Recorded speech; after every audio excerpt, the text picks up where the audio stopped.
Alors ce qu'il faut retenir de cet après-midi, c'est le changement de fonctionnement, la feuille de route de France Montagne, le fait que 3 pôles principaux vont être mis en œuvre et en fait on a écouté tout simplement l'écosystème, on a écouté les montagnards, les professionnels qui voulaient qu'on adapte un nouveau modèle au fonctionnement actuel de notre société.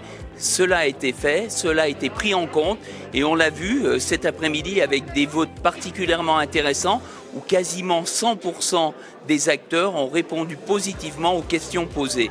Donc on ne s'est pas trompé de feuille de route, on ne s'est pas trompé de positionnement et je pense qu'on ne se trompera pas en travaillant plus que jamais dans le collectif. Vraiment des choses extrêmement positives, une vraie volonté d'avoir fait un reset global, une volonté vraiment de prendre les opinions de tout le monde, de prendre la vision de tout le monde, que chaque village, chaque territoire soit représenté, beaucoup de monde à stager et donc vraiment un sentiment de nouveau départ, je dirais. On sait que le principal objectif de l'accordé montagnarde, c'est-à-dire de tous les montagnards, c'est de se fédérer, c'est de travailler ensemble. Et quand on sent que des difficultés arrivent, quand on sent que l'obstacle est dur à franchir, on se serre les coudes, on travaille collectivement, on met le plus faible devant et tous les autres accompagnent jusqu'à ce qu'on ait franchi cet obstacle et qu'on ait réussi.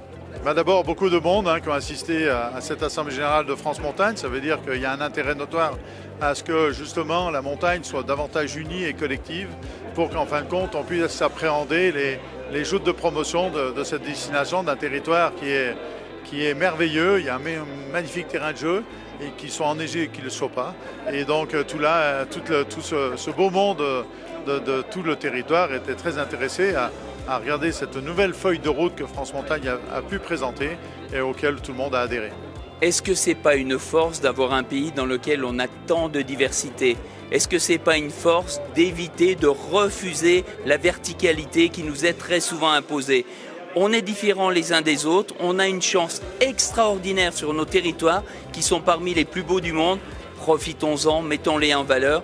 Et si chaque territoire a une différenciation, c'est cette force, la différenciation, qui demain attirera un maximum de vacanciers et fera fonctionner ce tellement beau écosystème qu'est la montagne française.